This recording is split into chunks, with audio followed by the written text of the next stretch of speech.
kasih Bu Bintang, salam sejahtera semuanya, dan terima kasih sekali untuk waktu yang telah diberikan.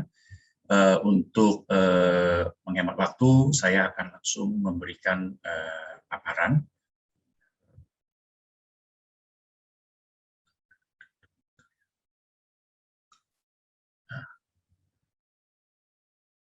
Oke. Agroekologi untuk mengenhance dari capital gain. Di sini kita melihat tadi Pak Gani sudah menjelaskan pemanasan global. Pada umumnya siklus pemanasan global itu disebabkan memang ada faktor secara alami dan ada faktor yang disebabkan oleh manusia yang namanya antropogenik.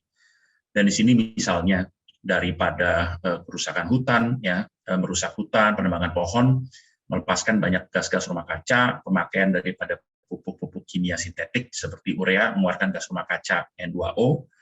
Lalu ada juga dari kotoran-kotoran hewan yang tidak diproses dengan baik mengeluarkan juga seperti gas metana, ya, atau gas metan. Masing-masing dari ini apabila dikonversi, misalnya 1 kilogram gas metana itu kira-kira sekitar 26-28 kalinya gas karbon dioksida. Gas dinitrooksida itu 120 kalinya dibanding gas karbon dioksida. Jadi di sini intinya secara alami tanpa adanya manusia pasti sudah ada gas rumah kaca yang secara dari sistem bumi, tapi sistem manusia bisa memperburuk proses daripada perubahan iklim yang akhirnya mendorong kita menuju kepada macam-macam masalah. Nah ini tadi yang Pak Gani sempat jelaskan, ibaratnya secara natural tentu sudah ada gas rumah kaca yang menjaga supaya bumi tetap hangat. Tanpa ada gas rumah kaca, tidak ada selimut, maka panas bumi akan gampang hilang sehingga bumi akan menjadi beku, ya. Jadi mungkin contohnya seperti di planet Mars. Planet Mars itu dia tidak ada atmosfernya, tidak ada gas rumah kaca. Jadi planetnya sangat dingin dan makhluk hidup itu tidak, air itu di sana pasti bentuknya es. Jadi tidak ada kehidupan yang berarti. Tapi apabila disebabkan oleh manusia atau antropogenik semakin tebal sehingga akhirnya selimutnya semakin tebal dan panas bumi itu susah sekali keluar, mengakibatkan lelehnya es di kutub utara dan selatan yang akan mengakibatkan dampak-dampak besar snowball effect. Ini juga misalnya dari kerusakan lingkungan, di sini digambarkan dengan satu pohon ditebang, tapi banyak sekali jenis-jenis satwa yang mati, karena satu pohon, misalnya seperti pohon beringin, itu adalah rumah dari 300 sampai 600 macam spesies. Jadi ini penting sekali bahwa efek akibat daripada yang manusia lakukan, ternyata impact-nya besar sekali di lingkungan. Mungkin kalau ada yang pernah dengar kata-kata namanya butterfly effect, ya, efek kupu-kupu, bahwa kalau ada kupu-kupu mengibaskan sayapnya di daerah benua utara, lalu kibasan sayapnya di selatan menjadi badai. Itu kira-kira seperti kiasan tersebut. Nah ini mungkin kita semua sekarang baru agak tenang sedikit karena COVID sudah agak reda, tapi semua sibuk membuka ekonomi karena khawatir namanya resesi. Tapi apabila diperhatikan dengan baik, ada dua ombak yang jauh lebih besar, yang namanya perubahan iklim, ini ombak hijau, dan hancurnya biodiversitas dari alam. Nah, COVID ini sendiri tentunya menjadi bagian dari hidup kita, dari pandemi akan berubah menjadi endemi, dan memang nantinya sudah ada varian-varian baru yang masuk, jadi memang kita akan selalu buka tutup border, dan yang pasti dikhawatirkan juga untuk membuka tutup bisnis karena fokusnya kepada kekhawatiran terhadap resesi ekonomi. Namun di sini ada dua hal yang besar, climate change dan biodiversity collapse, yang sekarang sudah dilihat dan sudah benar-benar dilihat sebagai suatu masalah yang sangat serius, sehingga PBB melakukan yang namanya Climate Change Conference, ya, dan itu sudah dilakukan 26 kali, sekarang akan dilakukan 31 Oktober sampai 12 November di Glasgow, Scotland, UK, yang ke-26 kalinya. Sehingga memang ini suatu masalah yang sangat serius yang harus kita sikapi bersama. Misalnya dari sini bisa terlihat dampak pemanasan global dan penggunaan zat-zat kimia sintetik yang merusak alam. gabungan keduanya salah satunya saja akan menyebabkan kerusakan seperti yang terlihat di gambar-gambar ini, apalagi gabungan daripada keduanya yang saling memperparah satu sama lain. Di sini bisa terlihat semakin banyaknya gagal panen karena memang perubahan iklim membuat temperatur bumi naik akan membuat serangga lebih lapar, karena serangga adalah hewan berdarah dingin yang mengikuti metabolismenya daripada panasnya temperatur di sekitar. Sehingga dari sini siklus kawin, siklus makannya semua lebih cepat, dan mereka akan lebih cepat berkembang biak sehingga akan menjadi sangat lapar dan lebih rakus. Mungkin kalau ada yang pernah mendengar belalang, belalang itu karena ada wabah belalang ya, memakan macam-macam padi ya, seperti ini kuareng salah satunya, tapi ada yang belalang yang belang-belang yang bernama lokus. Lokus itu akan belalang biasa yang berwarna hijau. Apabila beramai-ramai, bergesekan badan, mereka akan berubah menjadi lokus. Jadi menjadi sifatnya sangat lapar, belang-belang, dan jadi lebih ganas untuk memakan tanaman. Nah, ini semua akan diperburuk efeknya apabila climate change menjadi lebih buruk. Nah, di sini sejauh ini biasa perilaku pembatasan yang dipakai, pasti kita menggunakan racun-racun agrokimia. Jadi pestisida, herbisida, insektisida, fungisida, dan lain-lain. Namun ini pasti efeknya kepada pencemaran lingkungan, sehingga nanti juga akan membunuh banyak serangga-serangga baik, misalnya lebah, capung, dan kupu-kupu misalnya ya, untuk membantu polinasi daripada bunga-bungaan, akhirnya menjadi berkurang. Dan di sini akhirnya lama-lama jenis-jenis makhluk hidup yang ada berkurang, karena jangan lupa semua adalah rantai makanan. Kalau adanya lebah, nanti ada yang lain bisa hidup, ada kupu-kupu, ada makhluk lain yang ikut memangsa kupu-kupu, dan ini akhirnya menjadi hilang. Dan yang kita temukan baik di lapangan, banyak sekali hama menjadi kebal karena penggunaan zat-zat kimia ini. Mungkin sekarang ada yang dengar virus COVID saja menjadi kebal ya terhadap pemakaian obat atau vaksin. Banyak sekali virus-virus yang bisa menembus dari obat-obatan atau pendekatan yang dilakukan oleh manusia. Apalagi hama yang secara genetika itu jauh lebih kompleks daripada virus. Dan mereka apabila kawin dapat memperbanyak keturunan yang kebal terhadap obat-obatan tertentu. Lalu akan timbul lagi hama sekunder, peledakan hama, dan akhirnya gangguan kesehatan manusia. Di sini misalnya zat-zat yang sering dipakai untuk membunuh rumput liar, misalnya glifosat, itu ternyata ditemukan mengganggu syaraf dan hormonal manusia. Jadi ada hormon-hormon seperti hormon tiroid, itu terlihat memang apabila glifosat masuk mengganggu pembentukan hormon tiroid di anak-anak janin yang terdapat di janin ibu yang sedang hamil, karena mengganggu dari proses hormon di ibu.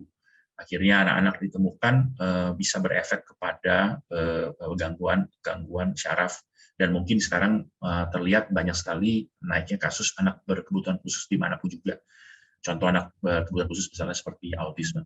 Nah, ini ada gambar yang mungkin bisa menjelaskan, karena gambar itu berbicara 1000 kata, dan ini bisa terlihat apabila kita semprot-semprot, dan mungkin ibaratnya makanan yang kita makan pun menjadi sangat tidak aman. Mungkin sekarang banyak orang terbiasa melihat masker gara-gara COVID, tapi ini masker khusus, masker zat kimia, jadi bisa dilihat betapa seriusnya apabila kita tidak awas terhadap perubahan iklim dan penggunaan zat kimia yang berlebihan. Dari gambar kartun ini bisa terlihat bahwa bumi itu sebenarnya karena banyaknya orang yang tak terkontrol, karena keinginan-keinginan manusia yang tidak ada check and balances, akhirnya biasa dirusak, karena nanti kita akan mengarah juga kepada penguasaan bumi, sehingga menyebabkan populasi yang berlebihan, konsumsi yang berlebihan, akhirnya kita kehilangan semua biodiversitas tersebut, apalagi dari penggunaan zat kimia yang tadi telah saya jelaskan di atas. Jadi apa yang bisa kita lakukan? Tentunya pendidikan, tentunya untuk mengurangi pertumbuhan populasi, dan untuk mengatur supaya konsumsi itu dikurangi, tapi kita fokus kepada makanan yang bernutrisi. Menghasilkan makanan bernutrisi itu membuat tubuh kita itu lebih mudah kenyang. Jadi kita tidak usah memakai resources yang terlalu banyak gitu, karena akan lebih efisien. Nah, di sini pentingnya untuk mendidik kepada generasi-generasi muda tentang berkelanjutan, tentang ketangguhan alam ya, jadi sustainability dan resiliency, tentang masalah tentang keluarga-keluarga kecil ya, keuntungannya, dan nilai-nilai daripada alam. Kita juga tentunya harus melindungi hutan, air kita, dan meliarkan lagi daerah-daerah rusak, sehingga bumi yang indah, bumi yang sehat, dan bumi yang seimbang akan membuat kita semua menjadi sehat. Ini contoh gambar juga bedanya antara tanah subur dan tanah yang mati. Tanah subur biasa cenderung berwarna hitam, karena saat karbonnya itu biasanya ditarik ke bumi. Jadi karbon seperti gas CO2 semua. Itu menjadi musuh manusia apabila dia lepas ke udara, tapi menjadi teman untuk kita semua apabila bisa ditahan di dalam tanah atau di bawah tanah.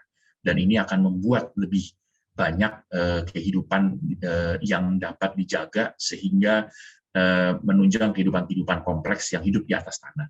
Sedangkan tanah mati biasa terlihat tanahnya retak-retak dan penuh dengan serangga-serangga yang mengganggu.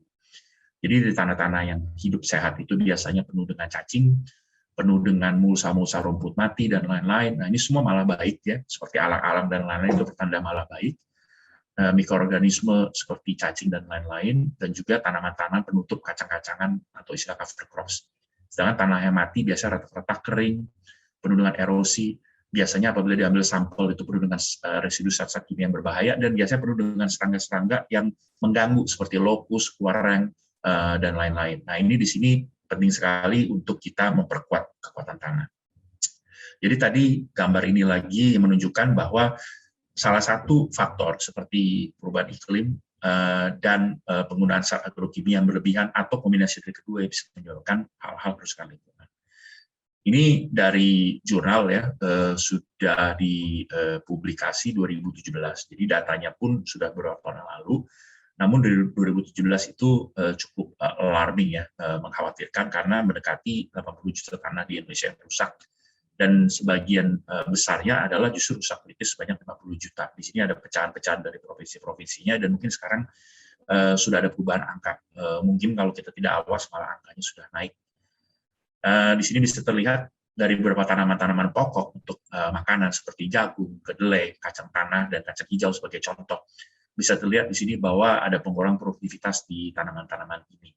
Nah, ini yang tidak jelas apakah karena kerusakan tanah, perubahan iklim, atau disebabkan karena gabungan keduanya, dari kerusakan tanah, penggunaan zat kimia yang berbahaya, dan perubahan iklim. Tapi ini datanya terlihat dengan jelas trennya. Di sini ada berita-berita 2018, kedaulatan pangan menjadi ancaman, defisit pangan menjadi ancaman. Jadi memang banyak sekali yang khawatir. Dan pernah ada usaha untuk melakukan lumbung pangan di Kalteng baru-baru ini, dan baru dipublikasi di koran ini 2020 Oktober. Jadi waktu rencananya di lahan gambut ditanamin untuk menjadi food estate, tapi ternyata gagal karena pengertian lahan gambut itu dipakai sebagai objek untuk pertumbuhan dan tidak ditreat sebagaimana layaknya lahan gambut. Lahan gambut sendiri itu lahan yang berbeda. Nanti saya ada beberapa foto-fotonya. Tapi intinya adalah memang lahan gambut tidak bisa ditreat untuk pemakaian penanaman lahan pangan seperti biasa. Nah, ini jalan yang bercabang. Yang di gambar inset sebelah kiri, pertumbuhan ekonomi. Kita kan semua selalu ingin pertumbuhan ekonomi. Nah, tapi ini hanya untuk beberapa orang-orang yang makmur saja. Tapi apabila kita ingin pertumbuhan yang sustainable, yang berkelanjutan, kita harus memikirkan untuk lingkungan yang sehat. Jadi kami dengan anak muda ada istilah namanya cuan lestari. Jadi dengan lestari itu menjadi cuan, membuat ada namanya hasil yang baik karena berkualitas juga hasilnya, sustainable, dan resilient, ya, jadi tahan banting dan bisa kemampuan bangkit kembali. Nah, memang tentunya untuk membuat sesuatu yang baik itu tentu biasanya seperti gambar ini, apabila hal-hal yang mudah-mudah itu banyak orang yang mengikut karena itu mudah diikuti, tapi salah.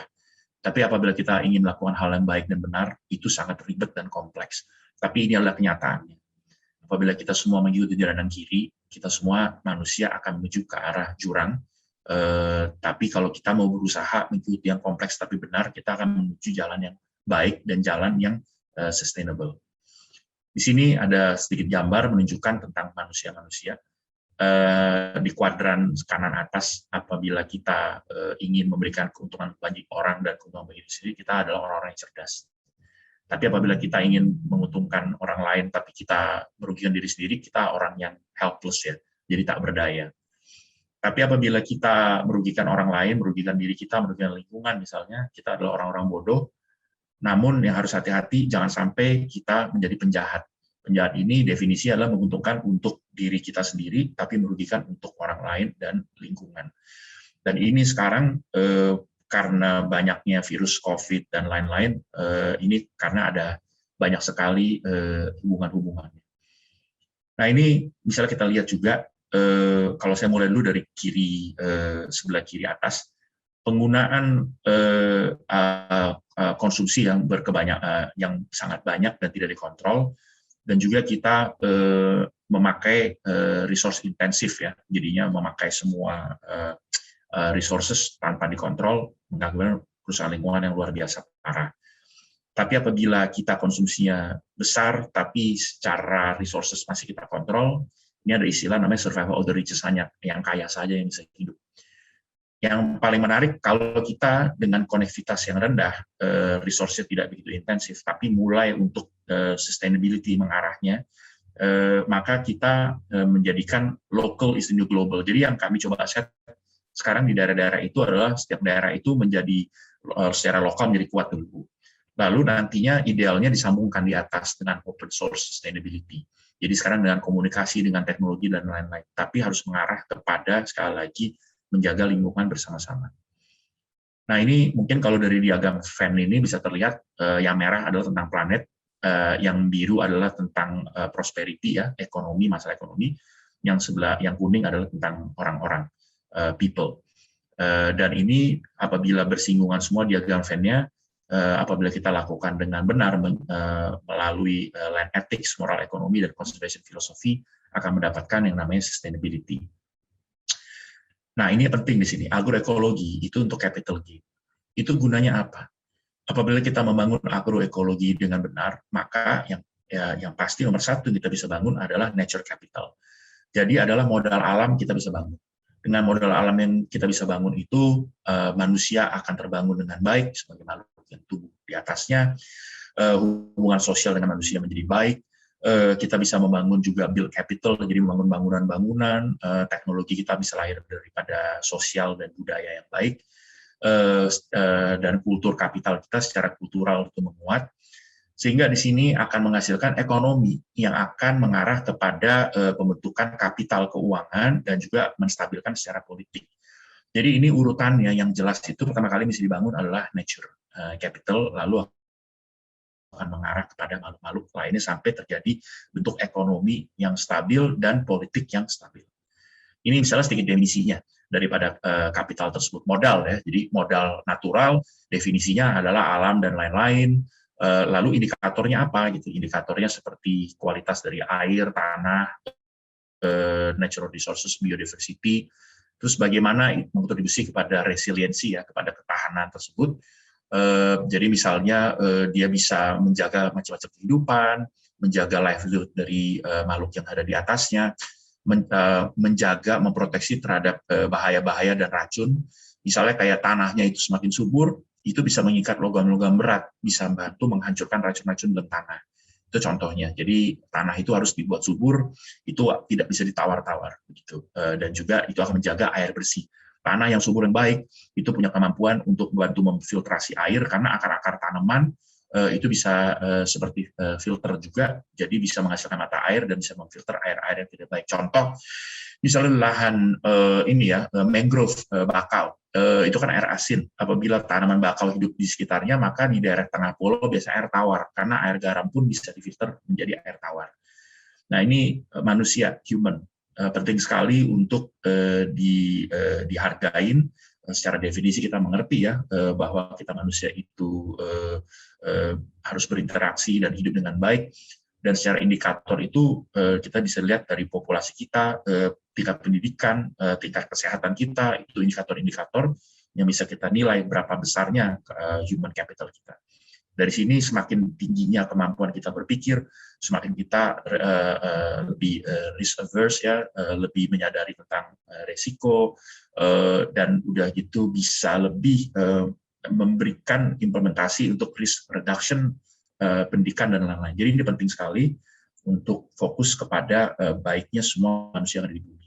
secara sosial akhirnya bisa berkoneksi terhadap macam-macam orang dan grup, sehingga akhirnya kita semua bisa menjadi makhluk yang menghasilkan kultur dan budaya yang kuat. Sebentar, di slide-nya sedang saya atur ke bawah. Agak mandek sedikit.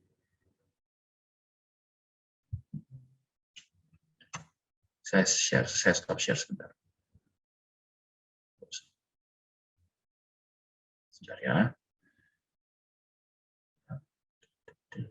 Oke.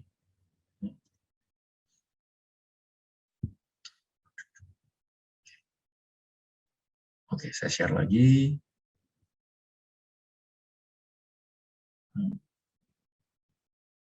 Oke.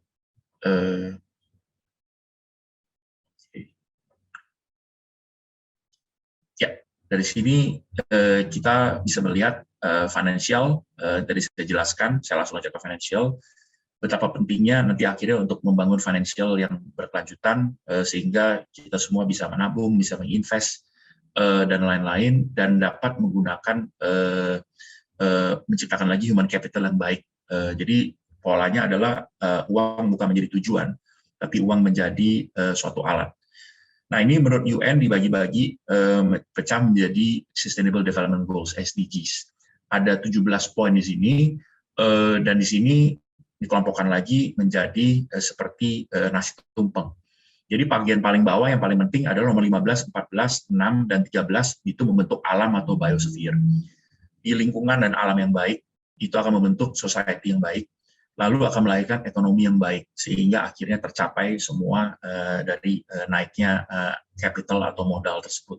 Dan ini saya kira cukup jelas secara visual, dan akhirnya kembali lagi kepada dasar utama tanah dan air. Apakah definisinya dari tanah subur? Tanah subur mengandung lebih daripada 100 juta mikroba per gram tanah. Produktivitas dan daya dukung tanah tergantung pada aktivitas mikroba tersebut. Sebagai besar mikroba memiliki peranan yang menguntungkan bagi pertanian, dan di sini penting banget karena dapat mendaur ulang hara tanaman, penting sekali untuk mengikat nitrogen yang ada di udara. Jadi tidak perlu lagi menggunakan pupuk urea karena gas nitrogen di udara kita ada 79% ya, 70-an persen, dan itu dengan adanya mikroba di tanah dapat ditarik dan tidak perlu lagi menggunakan pupuk seperti urea. Ada bakteri pelaut fosfat yang merangsang pertumbuhan, biokontrol patogen, dan membantu penyerapan unsur hara. Kira-kira di piramid makanan ini, di bagian bawah apabila penuh dengan mikroba per 1 meter persegi tanah, maka di atasnya ada kehidupan lebih kompleks seperti protozoa, nematoda, sampai akhirnya ke rotifer, ini makhluk-makhluk kecil pembusuk, serangga-serangga, siput, dan akhirnya ke hewan-hewan bertulang punggung seperti burung. Di sini bisa terlihat pentingnya food chain, rantai makanan, dan bisa dilihat bahwa kalau penuh burung di atas terbang, biasa di bawah artinya tanahnya subur. Jarang sekali kita bertemu di padang pasir ada burung terbang. Jadi penting untuk melihat relasi daripada kesuburan alam dan makhluk yang ada di sekitarnya. Ini air. Air di bumi juga sangat terbatas, tapi kira-kira total air di bumi itu ada 1,4 miliar kilometer kubik, dan total air tawar hanya 40 juta saja. Yang di dalam tanah itu ada lebih besar daripada yang ada di permukaan. Jadi di permukaan tanah itu hanya 0,3%. Sisanya banyak terkunci di es di pegunungan juga sampai 68,7. Jadi bisa bayangkan apabila es tersebut lumer, kita bisa tenggelam. Dari sini elemen dasar pembentuk kehidupan, tadi ada tanah subur, ada air, dan ada matahari, fotosintesa. Tanah subur tersebut ada makhluk hidup dan organic matters, ya, bahan-bahan organik, yang mengakibatkan kehidupan di atas yang lebih kompleks seperti tunjang, salah satunya manusia. Agroekologi sendiri definisinya apa? Definisinya adalah gabungan daripada ekologi, antropologi, ilmu budaya, sosiologi, etnoekologi, kontrol-kontrol secara biologi, dan secara ekonomi yang bersifat ekologi, dan juga ada peninggalan nenek moyang, jadi agricultural science. Jadi penting sekali untuk menggali budaya nenek moyang, sehingga kita mengerti tentang agroekologi. Dari sini, tradisi-tradisi farmers, petani-petani yang zaman dahulu, apabila kita tingkatkan dengan sains yang benar, yang berkiblat kepada perbaikan lingkungan, sehingga mengarah kepada ekonomi yang bersifat restoratif. Jadi ekonomi restoratif bukan lagi ekonomi yang bersifat ekstraktif. Mungkin kalau dari dulu kita berpikirnya harus merusak lingkungan baru kita itu bisa menghasilkan uang atau bisa cuan gitu ya. Misalnya kalau sekarang jadi cuan lestari, jadi kita malah suburkan malah jadi making a good financial gain. Nah ini contoh di sawah, dari perbaikan sawah bisa terlihat yang sebelah kiri hanya dibatasi dengan pematang sawah, dengan pupuk kimia, tanahnya merah dan kering dan keras. Sedangkan yang kanan bebas kimia sintetik, sangat coklat, sangat menghitam tanahnya. Apabila diambil sampelnya yang sebelah kanan, yang menghitam ini biru hijau, yang sebelah kiri merah. Tapi dari kekerasannya bisa dilihat bahwa yang bebas kimia itu di batas lutut malah sekarang sudah di atas paha, sedangkan yang memakai zat-zat kimia sintetik itu tanahnya keras dan hanya sebatas mata kaki. Jadi bisa bayangkan apabila tanaman yang tumbuh akarnya itu, apabila tanah kimianya yang tempat media bertumbuh, maka tanamannya menjadi menderita karena akarnya menjadi pendek, jadi mudah rubuh dan lain-lain. Yang berbalikan dengan yang bebas kimia sintetik atau organik, akar menjadi panjang dan tahan terhadap masalah seperti angin keras ya, topan dan lain-lain, dan juga punya kemampuan untuk memproduksi zat-zat untuk melawan hama penyakit karena imun sistem dari tanaman tersebut menjadi kuat. Di sini pembibitan pun dilakukan dengan bebas kimia sintetik, bisa terlihat betapa cepat tumbuhnya, dan untuk gulma tanaman tidak dibunuh dengan zat-zat kimia yang beracun, tapi dengan cara gosrok. Jadi dengan alat seperti pisau berputar, digosrokkan di antara padi. Jadi malah merusak si gulma, menenggelamkan gulma dibuat menjadi pupuk. Dan juga akar padi dilukai, dirangsang supaya bertumbuh. Jadi dirangsang karena lingkungannya subur dan sehat, akar padi yang putus malah mengeluarkan anakan yang lebih banyak. Dan di sini bisa terlihat bahwa padi tersebut tumbuh di tanah yang penuh dengan mikroorganisme, hama-hama terkontrol, serangga-serangga secara alami menjauhi daripada padi tersebut, dan akhirnya gabahnya naik, rendemen gabah kering yang digiling berasnya naik jumlahnya, kualitasnya juga berbeda. Ini bisa dilihat padinya itu juga jadi besar-besar, dan untuk jenis padi seperti mentik susu atau mentik susu di sini bisa tingginya 1,8 meter sampai 2 meter. Di sini ada bapak yang tingginya sekitar 1,6, terlihat tenggelam di antara padi. Panjang malai padi juga berbeda, yang bebas kimia sintetik jadi panjang-panjang besar, yang pupuk kimia kecil-kecil dan mudah patah. Jadi yang kiri, apabila terkena angin segala, itu tidak mudah rontok, jadinya waktu dipanen lebih besar jumlahnya, sedangkan dengan pupuk kimia gampang hancur. Dari warna bisa terlihat perbedaannya, yang organik atau bebas kimia lebih cerah, yang pupuk kimia gabahnya biasa lebih gelap. Di lahan mineral, contoh-contohnya yang dilakukan tanah-tanah hortikultura, bisa terlihat pepaya, pisang, timun juga tumbuh, jadi tidak hanya padi, dan bawang, kacang panjang, semua tumbuh dengan baik, tomat dan pisang. Jadi ternyata mudah sekali menghasilkan hasil yang berkelimpahan. Lahan gambut agak berbeda sifatnya, karena dia bukan lahan yang terbentuk dari mineral, tapi lahan dari pohon-pohon yang mati. Jadi lahannya empuk-empuk, tapi penuh dengan karbon. Di sini pendekatannya harus mengikuti sistem TBTK, tanpa bakar, tanpa kimia. Karena selama ini banyak orang yang berpikir lahan gambut hanya bisa subur kalau dibakar. Tapi ini lahan gambut karena penuh dengan karbon, penuh dengan gas metana, maka seperti kompor, apabila dibakar matinya lama dan apinya tidak di atas tapi di bawah tanah. Dan akhirnya melepaskan gas rumah kaca yang dahsyat. Mungkin kita pernah lihat banyak sekali di berita di TV ya, pada saat sedang parah sekali, jadi sangat mengerikan. Di sini dengan TBTK akhirnya nanti menjadi Indonesia berlahan gambut yang resilient.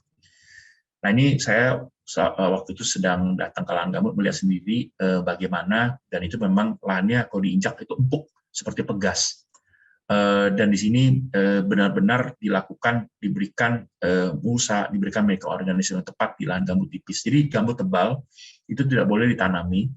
Lahan mineral atau gambut tipis ya yang di bawah 0,5 meter itu misalnya ditanamin pun itu harus caranya dengan benar, karena kalau tidak benar nanti akan tidak stabil dan juga hama semua akan mudah menyerang.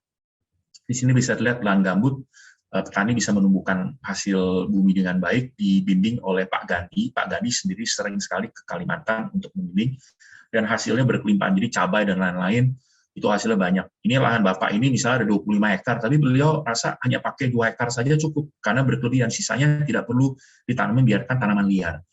Jadi mungkin banyak orang ingin biasanya membuka lahan sebesar-besarnya, kalau ini dengan lahan sekecil-kecilnya tapi sangat efektif. Jadi yang dikejar adalah kualitas. Nah, ini bisa terlihat terong dan pare, hasilnya besar termasuk cabai dan lain-lain. Nah, di sini ada Pak Gandhi sendiri yang membimbing dengan tim dari Katingan Mentaya KFP. Di sini banyak petani-petani di bawahnya yang mendapatkan banyak pendidikan dari Pak Gandhi langsung. Nah, bagi kita di kota juga bisa berkontribusi dengan tani perkotaan, karena di sini orang-orang kota kita asumsi adalah orang-orang yang tingkat kecerdasannya itu karena lebih tinggi, jadinya harusnya malah dengan lahan kecil bisa menjalankan percobaan dan menghasilkan banyak inovasi yang dapat nanti dioper kembali kepada petani pedesaan. Jadi dirajut komunitasnya. Di sini di dunia modern ya, kita semua ingin junk food banyak, jadi tidak sehat, dan akhirnya bukannya makanan menjadi obatmu, tapi akhirnya obat menjadi makananmu. Dan apabila kita lakukan dengan sistem ekonomi yang linear, lama-kelamaan akan berefek juga kepada kesehatan manusia. Nah, di sini bisa terlihat anak-anak kecil pun dapat melakukan perbaikan lingkungan, akhirnya cacing bisa tumbuh kembali, dan di sini juga di tanah kecil bisa tumbuh macam-macam sayur, dan sampai di atas loteng juga bisa ditumbuhkan tanaman-tanaman sayur, termasuk juga padi. Jadi di sebelah kiri ini ada yang dalam pot, ini adalah padi, bisa tumbuh. Nah, ini dia. Ini seperti rumput, ini sebenarnya padi yang bisa tumbuh dan berbuah. Dan di atas loteng pun jadi. Contoh-contoh lainnya, ini ada di tanah yang sama, diberikan kotoran hewan keduanya, tapi yang tanda minus tanpa adanya bakteri penunjang kehidupan. Yang sebelah kanan, SP, ada bakteri penunjang kehidupan, pertumbuhannya berbeda. Dan di sini juga seledri juga bisa terlihat, yang tanda negatif itu dengan kotoran hewan, sama-sama ada kotoran kambing, tapi tanamannya bantet. Yang sebelah dua kiri, seledri tumbuh dengan baik. Di sini bisa terlihat tanaman tembakau sebelahan, tapi yang sebelah kiri 40 cm, yang sebelah kanan 120. Dalam umur 6 minggu naik menjadi 60 cm, yang 40 menjadi 60 cm, yang 120 menjadi 183 cm. Dalam umur 3 bulan atau 12 minggu, yang 60 cm jadi 90. Yang dengan bakteri, padahal mereka sebelahan, tapi lokalize bakterinya itu menjadi 2,8 meter. Saya tingginya sekitar 1,8, jadi sebagai skala saya kira harusnya saya tingginya tidak bertambah tinggi atau pendek dalam waktu yang terlalu cepat. Ada mematahkan mitos juga bahwa pisang atau pepaya tidak bisa tumbuh di pot, tapi apabila tanah dijaga, diberikan bakteri yang tepat, maka pepaya atau pisang bisa tumbuh di pot dengan baik.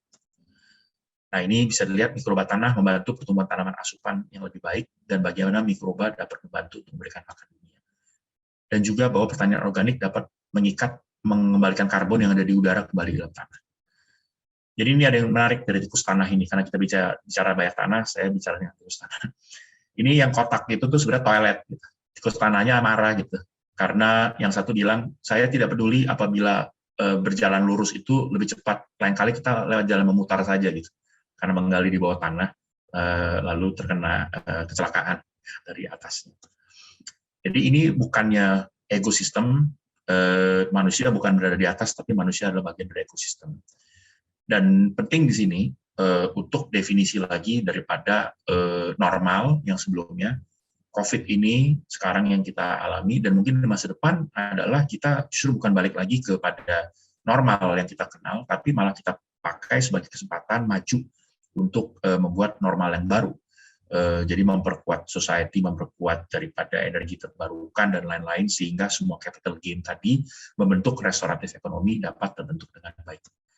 Nah, dengan semua tadi kita punya data. Dengan data-data yang ada kita bisa mendapatkan informasi. Informasi disambung-sambungkan membentuk ilmu pengetahuan, dan dari ilmu pengetahuan tadi kita mulai mendapatkan wawasan. Nah, yang penting di sini sebenarnya adalah kebijaksanaan. Jadi punya pengetahuan apabila tidak bijak, kita tidak tahu cara menyambungkan. Dengan kebijakan ini, kebijaksanaan ini, akhirnya kita mendapatkan impact yang besar. Jadi dari saya, mungkin fokus kepada hal-hal kecil yang ada di bawah tanah, fokus kepada alam, maka nanti alam akan menjaga manusia. Jadi jaga alam, maka alam akan jaga kita. Demikian paparan dari saya. Terima kasih.